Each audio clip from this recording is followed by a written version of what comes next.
Baik, Mas Fitra, tadi pertanyaan saya adalah apa dampak ekonomi yang dirasakan dunia ketika terjadi perang 12 hari antara Iran dengan Israel? Ya, yang kita rasakan dan dari sisi indikator-indikator ekonomi di beberapa hari awal ketika perang itu mengemuka, oil price itu sampai ke hampir 80 US dollar per barrel untuk Brent. Dan itu tentunya menghadirkan kekhawatiran ya secara global. Dan tentunya kalau kita bicara Indonesia meskipun punya patokan asumsi makro 82 US dollar per barrel, tetapi angka 80 itu mendekati ya angka psikologis dan batas. Dan tentunya kalau kita melihat potensi atau risiko fiskal ketika terjadi $1 kenaikan dari asumsi makro yang 82 US dollar per barrel, itu akan menghadirkan tekanan fiskal antara 2 sampai 3 triliun rupiah. Nah, kemudian kalau kita balik lagi ke Selat Hormuz itu adalah lalu lalang antara 18 sampai 21 juta barrel per day, yang mana itu setara dengan 20% konsumsi minyak dunia. Dan dari ragam simulasi yang dilakukan, bahwa itu akan mampu untuk memicu harga minyak dunia ke 100, 120, bahkan 130. Nah, dalam beberapa simulasi misalnya ketika naik 100 US dollar per barrel, artinya ada potensi tambahan subsidi supaya harga-harga BBM terutama di dalam negeri ini tidak dilakukan penyesuaian. Itu tambahannya sekitar 54 triliun. Kalau 110 US dollar, itu tambahannya sekitar 84 triliun. Nah, itu adalah risiko-risiko yang akan kita hadapi. Nah, tetapi kan kemudian kita akan bertanya, apakah kita mampu untuk menambal ya potensi tambahan anggaran tersebut.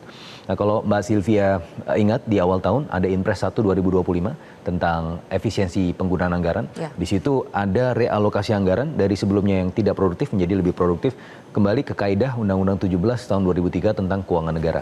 Nah, oleh karenanya kita memiliki semacam cadangan fiskal yang cukup sehat untuk bisa mengantisipasi gejolak-gejolak global. Sebagai contohnya, di kuartal kedua sudah ada stimulus fiskal dari pemerintah 24,4 triliun rupiah untuk kemudian menggesa ekonomi terutama di kuartal kedua sebagai antisipasi terhadap tarif Trump. Nah, sebagai presiden ini juga bisa dikeluarkan di kuartal-kuartal berikutnya karena memang APBN juga didesain salah satunya sebagai shock absorber, mitigasi kemungkinan krisis. Oke. Tapi kalau Selat Hormuz jadi ditutup, itu akan mengguncang, menggoyang perekonomian dunia, termasuk Indonesia? Betul sekali, karena tadi kan kalau kita melihat trajektorinya dari harga minyak dunia, itu bisa sampai di atas 100 US dollar per barrel.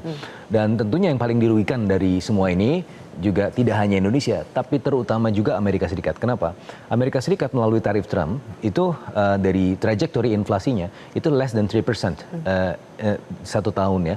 Jadi meskipun ada tarif Trump, tetapi tidak menimbulkan efek inflasi yang cukup signifikan. Tapi ketika itu harga minyak dunia itu bisa meningkat sampai 100 US dollar per barrel, dia lebih sensitif terhadap inflasi di Amerika Serikat. Dan Trump itu sangat sensitif juga terhadap perubahan ya behavior dari konstituensinya yang juga melihat dari tren perubahan harga. Ketika itu harga-harga naik, translasi harga energi langsung ke translasinya ke inflasi di US, dan itu ya paling besar menghantam US. Dan oleh karenanya Trump ini kenapa sangat ingin sekali ceasefire, salah satunya adalah karena kepentingan ekonomi juga. Sebetulnya ya. Oke. Pak Dian, apakah Anda melihat eskalasi konflik antara Iran dengan Israel itu masih mungkin terjadi lagi, atau sepertinya ini sudah akan bertahan dalam waktu yang lama ceasefire ini? Sesuai dengan judul acara ini, kontroversi. Netanyahu dan Trump adalah tokoh-tokoh yang kontroversial. Kata-katanya selalu kontroversial. Tindak tanduknya kontroversial. Artinya apa? Tidak bisa diduga. Yang bisa diharapkan. Nah, kalau sekarang ditanya apakah gencatan senjata ini akan berlangsung lama atau akan mungkin menjadi lagi, ya mengingat tokoh-tokoh seperti itu, kita tidak berbuat apa-apa saja diserang kok. Kita tidak. Jadi potensinya sangat ada ya Pak? Sangat ada. Tapi tadi disinggung juga sama narasumber, pada akhirnya rakyat Israel sendiri kok yang keberatan dengan perang ini. Mereka yang dulunya menari-nari ketika Israel berhasil meluncurkan rudal pertamanya ke Iran bulan Oktober lalu itu, mereka menari-nari seakan-akan Iran sudah tidak mampu melawan. Sekarang begitu dibalas juga berubah sikapnya. Sekarang malah minta supaya perang dihentikan. Tapi semua tergantung keputusan politik. Nah, buat saya kalau nanti misalnya orang mempertanyakan nasib gencatan senjata ini, bisa panjang kalau tadi janji-janji yang disampaikan oleh Trump kali ini betul-betul dipenuhi. Sebenarnya Presiden Trump ini unik dan memang kontroversial. Siapa yang menyangka Trump mau bertemu sama Kim Jong-un? Tidak ada yang pernah membayangkan, tapi ternyata mau dia datang ke Singapura. 3 kali akhirnya bertemu kok. Walaupun belum menghasilkan keputusan yang signifikan. Jadi Pak Dian, tokoh kuncinya sekali lagi masih Donald Trump. Dan yang bisa memperpanjang atau memperpendek dalam artian membuat gencatan senjata ini bertahan, ya kalau Trump berani bersikap tegas sama Netanyahu. Kalau bahasa anaknya berani menjitak Netanyahu supaya diem. Oke, baik. Ali, kalau di satu sisi di dalam Israel itu rakyatnya sebetulnya sudah tidak menginginkan perang dan sebetulnya sudah tidak simpatik ya dengan Netanyahu. Rakyat Iran ini kan berbeda sekali. Apakah dengan tujuan tadi ada tujuan dari rezim Zionis Israel untuk menggulingkan pemerintahan Ali Khamenei? Dari rakyatnya sendiri melihat bagaimana? Apakah mereka sangat solid mendukung pemerintah? Ya, yang pasti kalau ngomongin rakyat itu terbagi lagi jadi beberapa kelompok-kelompok ya. Tapi saya yakin kalau yang seperti kita lihat gitu, yang ada di TV-TV dan saya juga berapa kali itu ikut juga lihat-lihat turun ke jalan, dukungan masyarakat Iran kepada pemerintahannya.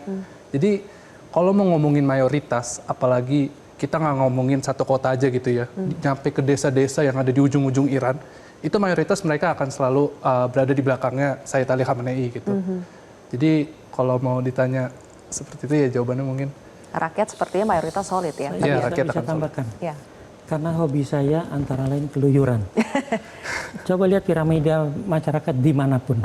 Selalu ada elit, selalu ada kelas menengah dan kelas bawah. Tergantung melihatnya, bisa lebar di bawah.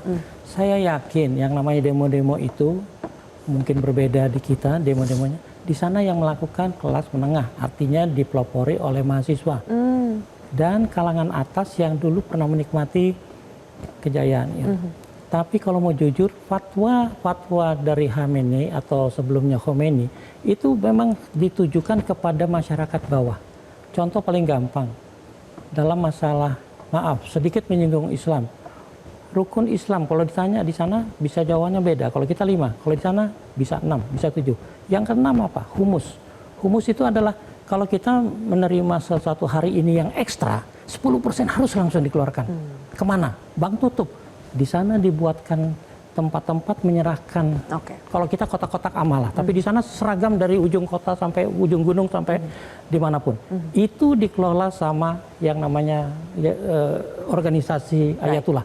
Dengan itu orang tua tersantuni, tidak ada pengemis di jalanan kecuali imigran gelap. Tapi artinya rakyat itu merasakan bahwa yang namanya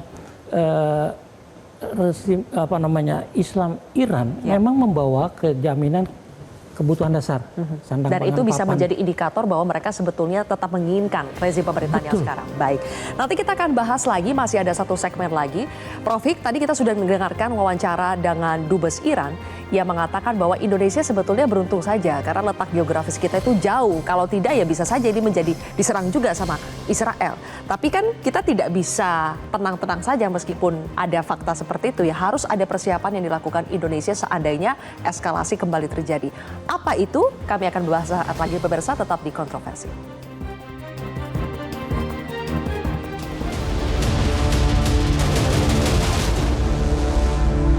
Jelajahi cara baru mendapatkan informasi. Download Metro TV Extend sekarang.